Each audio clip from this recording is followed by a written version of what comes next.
right, guys, Jeff Beggins here. I'm going to just a day in the life for a moment here. So, as many of you know, we are on the Gulf Coast of Florida, and we've got offices way up and down, everything up around here. And we got hit pretty hard by Hurricane Helen, Hurricane Milton. The whole island here had about 6.5 feet of water, came across the whole island, and it pretty much destroyed every property that's around has problems, right? So where we are in the process now, this thing hit about 2 months ago, and FEMA stepped in, took control over the municipalities in general, and they're slowing down and have all kinds of rules with who can build what, when you can build, can you build back, what's the level of damage that you have compared to what's called the 50% rule, which is the value of your structure.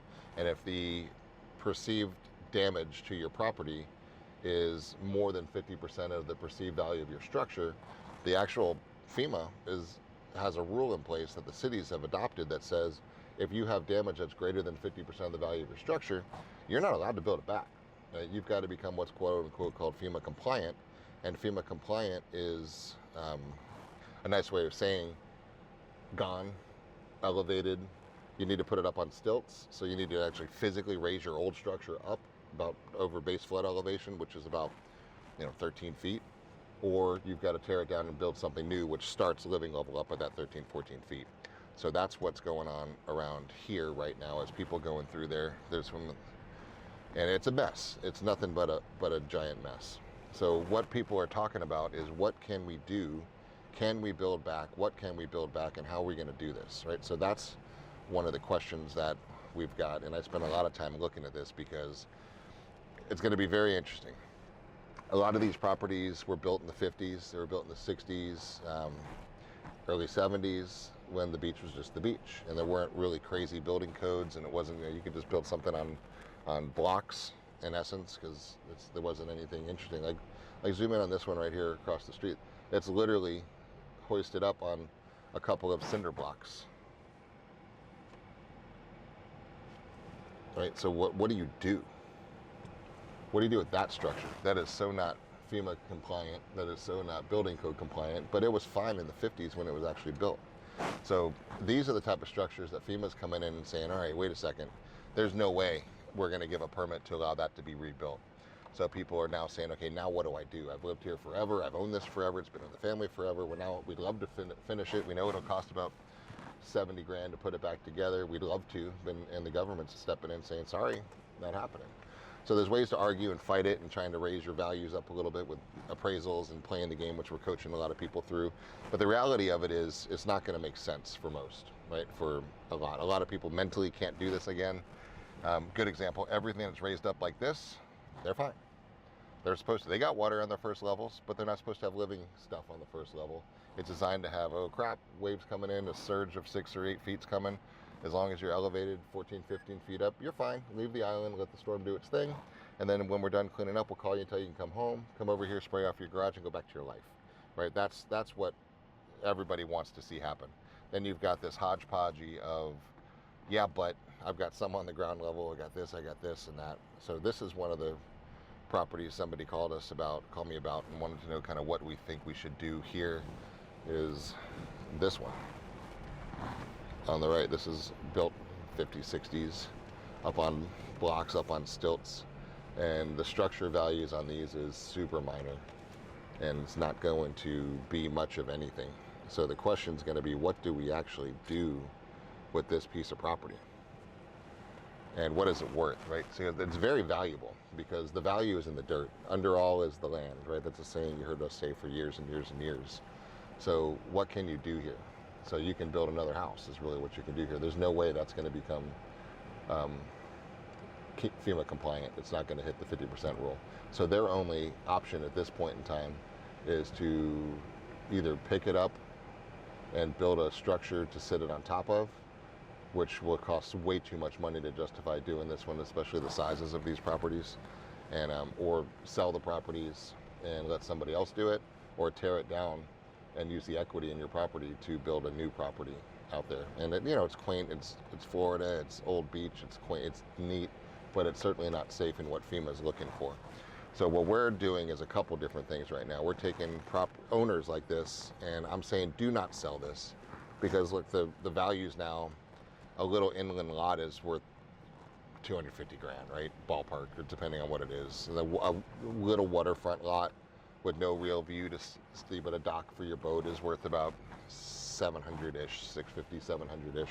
And then as you get bigger and as you get a better view, you get to the edges of the canals, you get up to the $1.3 million, $1.4 million, $1.5 million for the dirt, right? So what you're seeing with all these properties are, as cute as they may be, as quaint as they were, like pan to the right for a second, like these just really don't make sense anymore, right? And FEMA steps in, FEMA's Federal Emergency Management. They're tired of writing checks. Hurricane Helen was a $200 billion storm. $200 billion. And they're saying this was a lot because each municipality has millions and millions and millions and millions of dollars of debris cleanup that FEMA is supporting, because all the homes that you see inside were flooded out. All their furniture was gone. All of their tables, all of their couches, all of their beds, all of the everything's just gone. Gone. Like, you can't use it anymore. Gone to the side of the road. And I think you've seen some of our other videos. If you haven't scrolled back, you'll see some post-storm. It was a really terrible scenario. But all of these are in the process, one way or the other, of going away and being rebuilt. And the newer structures are there. You keep rolling, you'll see what's being built here now instead. And so these guys all had everything you're seeing right now took water. Everything. Nothing didn't take water. Everything that you see just took in water and is in the process of FEMA evaluation to see what is the substantial damage letter. Like, look at this, a brand new house. I sold this guy this lot not long ago, built that beautiful house up there. Now that one, it's going to get wet on its garage, and that's the extent of their problem. Everything else you see is going to have problems along the way. So that's just an interesting thing. We're now just 2 months in. He's become a friend of mine. The guy is the mayor of Fort Myers Beach. They had Hurricane Ian about 2 years ago. It's about a little just past the 2-year anniversary there. And they're still going through it. So we got a glimpse of what's coming our way. And it's not good. It's not good because of the threats of FEMA. They're not really threats, it's a contract. So the cities signed a contract with FEMA that says, hey, when we get hit, would you guys please show up and support us and clean us up and bail us out, because we're not going to just sit with tens of millions of dollars in our bank account to be able to finish this. And they said, you know what, we will. As long as you do your part and make sure that everything that is built in your city is built to FEMA compliance, it is above grade, it's at the Florida building codes, everything's good. And then when you get a storm, everything old that got too damaged, you got to force them to go away. And the city said no problem, because there was no storm at the time. Now we're sitting here post-storm and everyone's saying, oh crap, what did you agree to? Because we like our little house, we love to build it back. And so now it's a big problem that we're in the middle of. We're only 2 months in, and people are just now trying to figure out whether or not they can rebuild their home. So you're going to see a big shift in properties. You're going to see people saying, all right, this is the chance, because it's not that you have to have a ton of money to rebuild. It's that you have to look at your options. So when you look at these properties that are smaller properties that are on beautiful pieces of dirt, they're worth a lot of money. So when you go to a bank, you can say, hey bank, my structure is worthless in essence because I can't build it back, but my dirt's worth $800,000. Would you please give me a loan to build a new structure on it for $800,000? And the bank will say, yeah, I'll contribute. I'll take your equity in your land as part of your contributions to make this new property. And so there's different ways to do that. So we're partnering with people and saying, hey, why don't you, if you don't want to come up with $1 million loan to build the house, you don't want to live here anymore, your options are sell your dirt and you're just going to get your dirt price. Or option 2 is to build a house, and then you'll get your dirt price plus profits on the house. And then if you don't have the ability or the wherewithal to actually build a new house, then we're actually partnering with people and saying, you put your land in, we'll go put up the $1 million to build a house. At the end of the day, we'll give you your land value back, and you'll give us our construction costs back. And then whatever left is we'll actually split that. So it's ways for them to make a few $100,000 extra on top of the land value that they have. So that's kind of the evolution of things right now. We've got about 8 or 9 of those in the process as we go.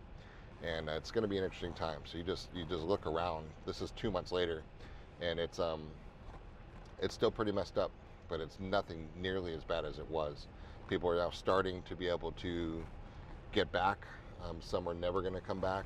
Some are going to come back. So you're just kind of watching that whole evolution around. So that's just kind of a long-winded verbiage about what's going on out on a hurricane impacted town 2 months after impact, and all the trials and tribulations and what people are actually thinking about doing out here. So that is it from the beautiful west coast of Florida, and you're going to see a lot of transformations, a lot of building.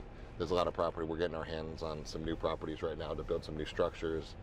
Some are retail components, some are some restaurants.